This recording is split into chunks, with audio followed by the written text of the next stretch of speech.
After weeks and weeks and weeks of tests, I was determined to have small cell carcinoma.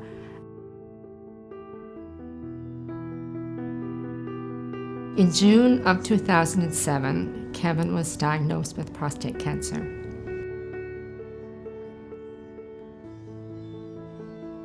Palliative care is not something that happens at the end of life when we've exhausted all possible treatment options.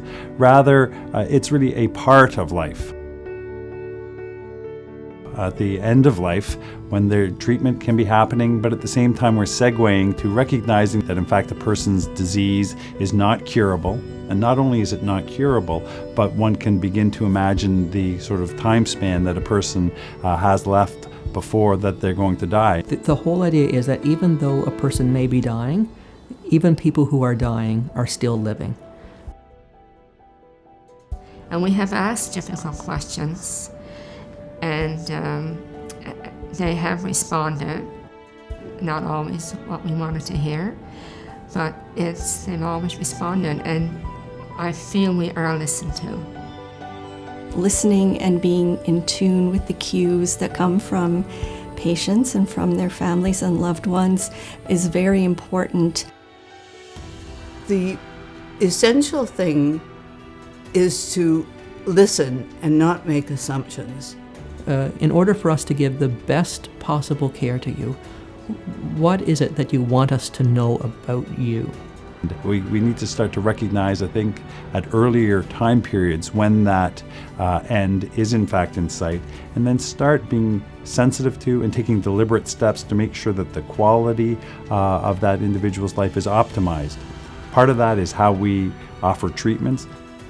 We went to Spain. It was going to be right around the time Kevin was receiving his chemo, and Dr. Berry said, well, I like my patients to have a good quality of life, and we can work around your trip. Go, enjoy it. And came back, and he was feeling really good. And they said, maybe it's the water over there. Maybe you should go back.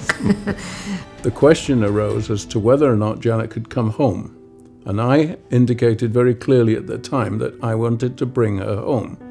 Well, it's more than significant. It's makes my life bearable. We don't think we would have managed this at all if I had been in some other location. Even though clinicians feel that they've told patients this is not a curable situation, it really does require approaching that in different ways, to ask questions, to make sure that the patient understands this. But we know death is imminent. It's hard to deal with sometimes, but I know it's going to happen, so it's something that's we gotta get used to. Knowing that there was somebody that we could ask questions of and that would give us answers was an immense relief.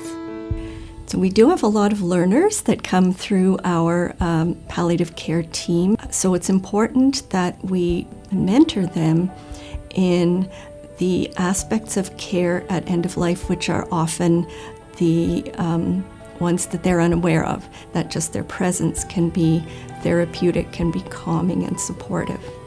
The doctors and nurses have been really good. And sometimes if I get emotional like I am now, the nurse will say, you know, do you need a little extra time? They'll just let me stay in the room. We feel that we had excellent care from the hospital. When end of life goes well, and I know it's sort of awkward to talk about it like that, but when it goes well, it really does have a positive impact. Down the road, people will reflect and say, you know, obviously we feel very sad that we lost our loved one, our father or mother, for example, but you know what? We have nothing but positive memories about how it was at the end. It was dignified.